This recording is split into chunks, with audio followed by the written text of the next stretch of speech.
Hello and welcome to the podcast, An Intelligent Look at Terrorism. I'm your host, Phil Gurski, President and CEO of Borealis Threat Risk Consulting in Ottawa, Canada. And if you are paying attention, I have talked about immigration and matters related to immigration a bit in the past. And I'm very pleased today to have on the line with me a very good friend of mine, Shawn MacWha, who has spent 20 years as a national security analyst for the government of Canada, in addition to 6 years in the Infantry Reserve. And this is the cool part about this, is that Shawn is somebody, a rather rare beast in my sort of way of looking at things here in Canada. He is the author of a book of fiction we're going to talk about. So Shawn, welcome to the podcast. Phil, how are you doing? I'm doing well, thank you. So you are an author, and the name of your book is called Eastern Horizons. Why don't you walk through my audience what this book is all about? So the book is based upon a nuclear war between two superpowers in Asia, and the West and Europe is not directly impacted by the war, although, as you can imagine, there's significant environmental and economic damage that's brought to the world, with several countries being destroyed. I've read somewhere that nuclear war doesn't respect borders. It has an impact well beyond that. Indeed, and I put a lot of research into that, and it's a relatively limited war in as much as in total I have about 520 nuclear weapons being detonated, and that would generate about 10 tetragrams of ash going into the stratosphere. And a lot of the science behind the environmental damage is, as far as I can understand, pretty accurate. I put a lot of work into that.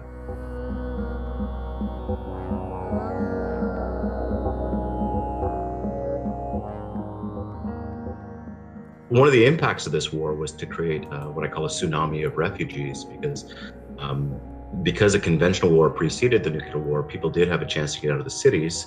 Although several million people were killed, there was also several hundred million people who were displaced. And over the course of the next several months, many of them, a couple of years rather, many of them started to show up in boats off the coast of British Columbia looking for asylum. And then the question that I put to the reader is, okay, Canada, traditionally welcome refugees, but how would we welcome 4 million refugees at a time that there's not enough food to eat and the economy is in freefall? So, in other words, in the aftermath of this nuclear war, as you said, there have been some very well-documented environmental after effects in terms of darkness, in terms of food production. And as you say, Canada, which is a nation that normally takes about 300,000 refugees or immigrants per year, it's about 1% of the population. Now we have 4 million showing up on the doorstep. So what happens next? Basically, the country goes through a bit of an existential crisis. There's a rise of the political right. Just by coincidence, the war happens in an election year. Kind of a Trump-esque figure from the right arises to try and capture the fear that is gripping the country in the aftermath of this war and in the face of this immigration. Wait, you're saying that Canada can produce a Trump-like figure? Please tell me that's not true. Well, I think if we look at Europe, we see that lots of countries are capable of producing populist leaders, and fear is the fuel for that kind of a fire. So a lot of this book is ultimately about fear can grip the masses. And the subtitle of the book is actually Failure and Redemption, a tale of failure and redemption. That's because in my analysis of the book, one of the characters of the book is Canada, but there's also some human characters in it. There's 2 naval officers from the Royal Canadian Navy. And everybody kind of goes through their own failure in the aftermath of the war. And the rest of the book is about everybody seeking redemption for that. And the 2 naval officers, well, there's a family of Malaysian refugees that I profile as they try to seek safety in Canada from what I call an echo war from the original war in Asia. And as you can see, primary conflicts often spur secondary conflicts. Have a secondary conflict happening in Southeast Asia, which is the Malaysian Civil War. That's the Malaysian refugee family that I pick up and carry through the narrative.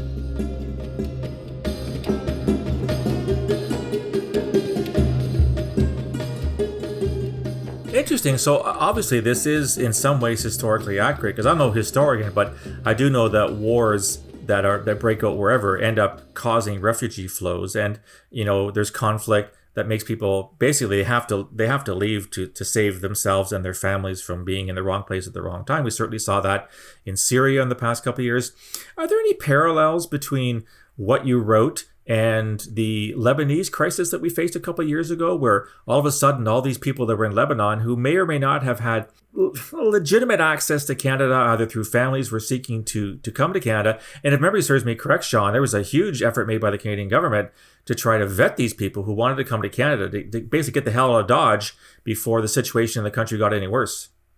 Absolutely. I was definitely informed in my thinking about the 2006 Israeli-Lebanon war. At the time of that war broke out in the latter half of 2006, there were approximately 40,000 Canadian citizens in Lebanon, overwhelming majority of which were dual citizens. And this was the conflict that spurned the term Canadians of convenience. A lot of these people, when the war broke out, as you said, rightly or wrongly, sought shelter and went to the Canadian embassy and said, "Can you please get us out?" Ultimately, the government of Canada evacuated 15,000 people out of Lebanon in relatively short order in July, August, and September of that year. And this was a multi-agency undertaking that was really quite a significant deployment from the Canadian government. Previous to the war in Lebanon, the largest evacuation the government of Canada had undertaken was 500 people after the 2004 tsunami in Southeast Asia. Wow. This was 15,000 people. Are you surprised that, looking back, we Canadians see ourselves as tolerant, as welcoming? Were you surprised that there were voices that were calling these people sort of Canadians of convenience for whom we shouldn't go to Herculean efforts to rescue them? Or is that something that is sort of a natural outpouring of an extreme situation like that, and one that's reflected in your book? I don't think I was surprised by it. I think I was probably disappointed by it. But the Citizenship Act at the time granted citizenship in perpetuity down the line. So a Canadian citizen, whether naturally born or naturalized, that had children would become Canadian citizens. Their children would become Canadian citizens, et cetera, et cetera, et cetera, all the way down the line in perpetuity. After the Lebanon crisis, there were amendments made to the Citizenship Act, Bill C-37, which ceased that and basically said that only first-generation Canadians can pass on their citizenship at birth. I think there was a lot of backlash from this. The evacuation cost about $95 million. And there is some indications, some reporting, it isn't backed up by government figures, but in the media, that suggested that within a month of the evacuation, 7,000 of the 15,000 people that have been evacuated had already gone back to Lebanon. I did think it created some hard feelings amongst elements of the Canadian population. Well, as it would, right? If we spend all this money to get you here and then you immediately turn and go back. Listening to you, Shawn, it brought back a very distinct memory for me. Before I joined a communications security establishment way back in 1983, I was working as a student translator over in Gatineau. It was called Hull back then. I was doing Spanish to English translation. And the one thing they gave to all the newbies, the students like me, was, I'm not making this up, Mexican Mennonite birth certificates.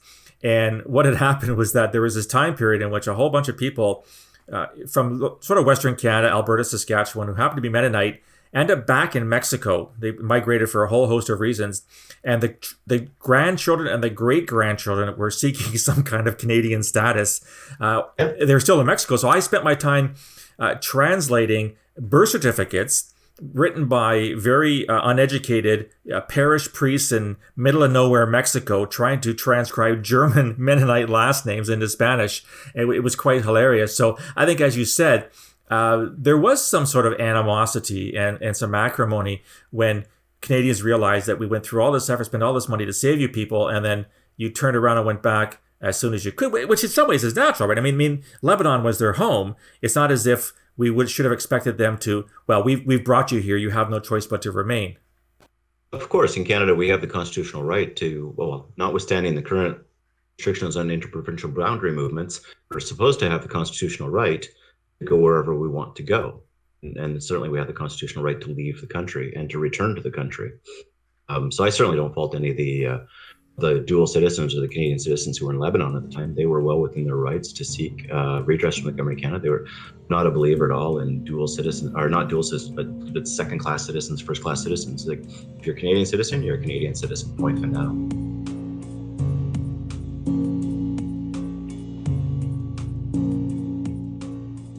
You just said something very interesting, and I want to take this in a slightly different direction, and I apologize for this. Under the Charter, Canadians have a right to travel, and they have a right to return. I remember getting into a debate about a year and a half ago at a conference whereby, and this is about the whole it wasn't really about foreign fighters, but it was sort of tangential to that. This person basically argued that the charter right for Canadians to travel implied that the security services like CSIS and the RCMP had no right to prevent Canadians from traveling to join terrorist groups like ISIS. And then they also throw in some kind of 17th century John Locke principles of basic human rights kind of thing. What do you think are some legitimate limits on those types of rights? Does Canada have the right, and I would argue the obligation, to prevent its citizens from leaving this country to go join, let's say, a terrorist group in the Middle East or in Asia? I think so, right? We're a land of laws, and certainly in the aftermath of 9/11 and subsequent amendments to the Terrorism Act, and to the CSIS Act and the Immigration Act, absolutely there are legal limitations now on your ability to do that, and it's certainly a criminal offense to go and do that. And it's not just terrorism; it's a criminal offense to go to exploit minors in a world country as well, or in a developing country as well. So yes, certainly we accept limitations on the movement of people, but at the same time, even in the case of a foreign fighter, I would be of the position that Canadian citizen, we need to bring that person back. If they're facing justice in Canada, then they can face justice in Canada, but we shouldn't be offloading our problems and saying, well, this person's left. I'm not sure that that's certainly not the way the law works, and I'm personally not sure that that's the way we want to run our democracy. I think there you and I will disagree, because I've gone on record of saying that. From my perspective, I think that given that the crimes, at least some of the crimes that were committed by the so-called foreign fighters, were in other countries, they should have the first kick of the can, to use the phrase. If you've killed somebody in Iraq or Syria, then I think Iraqis and the Syrians have a right to try you based on their laws. The problem we're having, of course, is that many of those countries have the death penalty for those types, and we've seen very professional, very quick trials in which people aren't allowed to present evidence to, for or against their cases. But I mean, that's certainly another point. Getting back to your book, though, what is it like to write a book of fiction, given the fact you have worked in the national security sphere for 2 decades now? What are some of the things that made it easier in some ways, and maybe the other side of that coin made it more of a challenge to write this book? Totality of my life experience made it easy to write the book. As you said in the introduction, I was in the infantry reserve, so I know the tactical pointy end of the military a little bit. I have a master's degree in military strategic studies, so I understand the theory of warfighting, and in particular nuclear warfighting. But then, having worked for the last 20 years in government, I think I understand how events, just through passively reading for the last 20 years, how events like this would unfold. And I certainly knew, as I was writing the book, what types of questions to ask, what types of Russian and Chinese fighter jets would be squaring off against each other over the Mongolian steppes, for example. And I think that made it easier for me. On the flip side, I had to be very careful that I wasn't betraying anything that I had learned in the course of my work, or to reveal anything that had been classified in any nature. So if you look in that book, there's the word intelligence never shows up in that book or anything like that. Everything I've found on that book is available on the internet, much like Tom Clancy when he wrote The Hunt for Red October back in the 80s. By no means I'm equating myself to him. He did a lot of legwork to get everything right.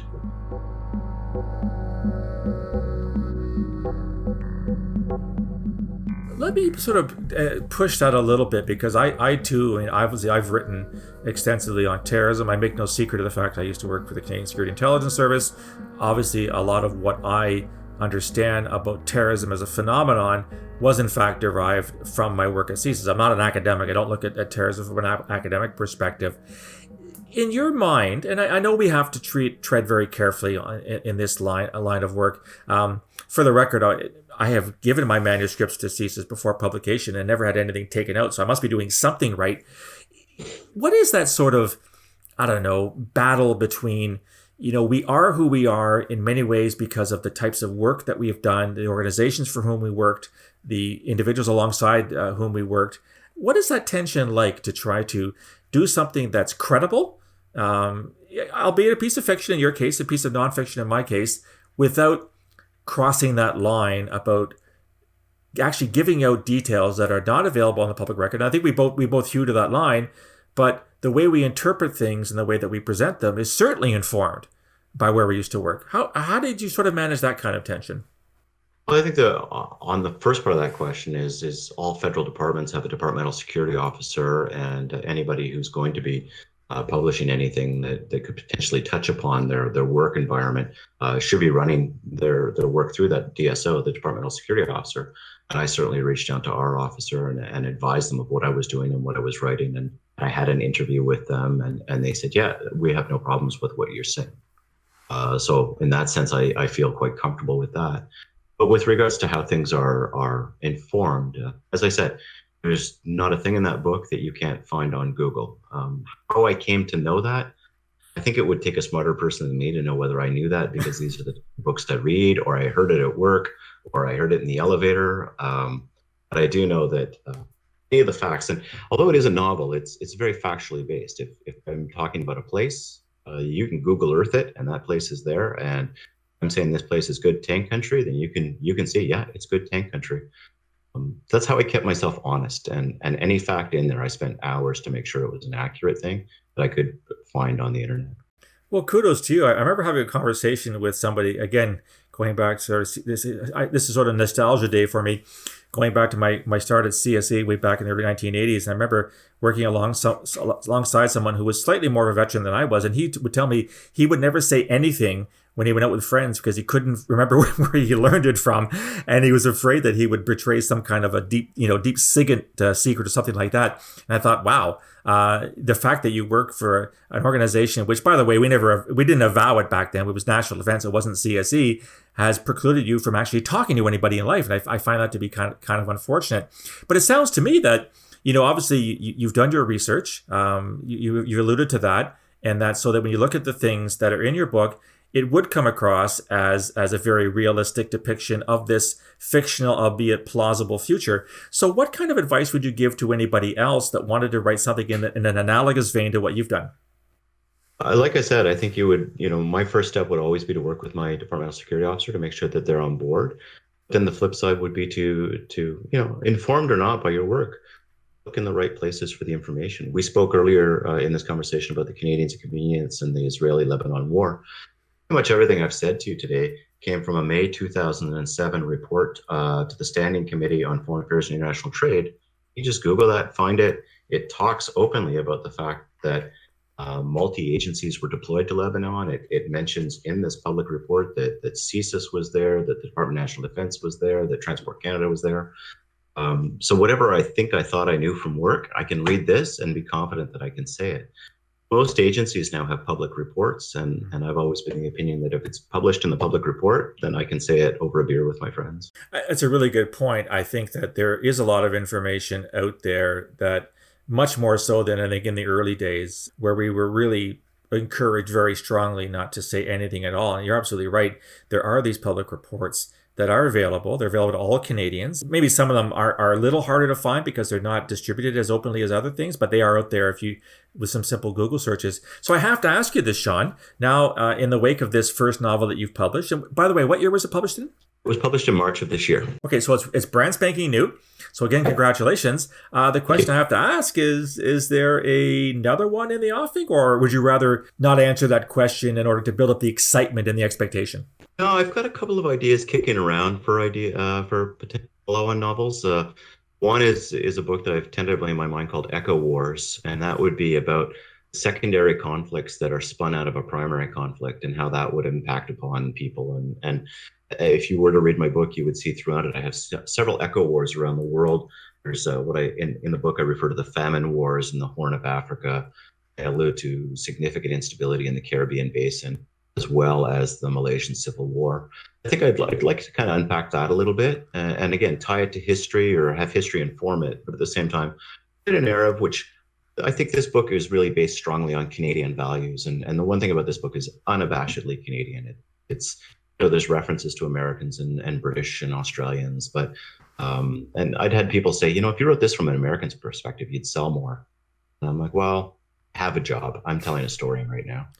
That's great. As a fellow Canadian, as a friend, I can't praise you enough for doing this. It's nice to have a Canadian voice out there. And as well as I do, Shawn, that Yeah, even in the security and intelligence world, national security world, we're a bit player when it comes, to some of our allies like the Americans and like the Brits. But I've always maintained that we do well better than punch above our weight in terms of our contributions to the community. So the fact that you've been able to do this, and clearly based on our conversation today, it comes across crystal clear that you've married your interest in history, your interest in the military, and your interest in security intelligence. So again, congratulations on the publication of the book. I'm actually going to go out and buy it, and I expect you to sign it when this whole bloody COVID thing ends, so I can have my own personalized copy. And thanks for being on the podcast. That would be great. If you want to buy it, it's available on Amazon. That would be your best place. And it's there's an ebook version and a print version as well. I'm going to put links to the where you can get it on when I publish the podcast. But I just want to thank you once again, Shawn, for taking the time to join me on the podcast. Great. Thanks so much, Phil. So that was my conversation with Shawn MacWha, the author of Eastern Horizons. You'll see the links to it on my webpage. I'd like to know what you think of my conversation. Have you written a book of fiction if you work in the security intelligence world? And what kind of challenges did you face? If you've had a chance to read Shawn's book, what do you think of it? Did you do a good job of it? You can reach me at any time on email at borealisrisk@gmail.com or on Twitter at borealissaves. You can also find me on LinkedIn and on Facebook. If you'd like to hear more things like this, podcasts and Today in Terrorism and all the material that I produce on my website, simply go to www.borealisthreatandrisk.com, hit the subscribe button, fill in your email information, and you'll get a daily digest to your email box every morning without fail. I'll talk to you again soon. Until then, stay safe.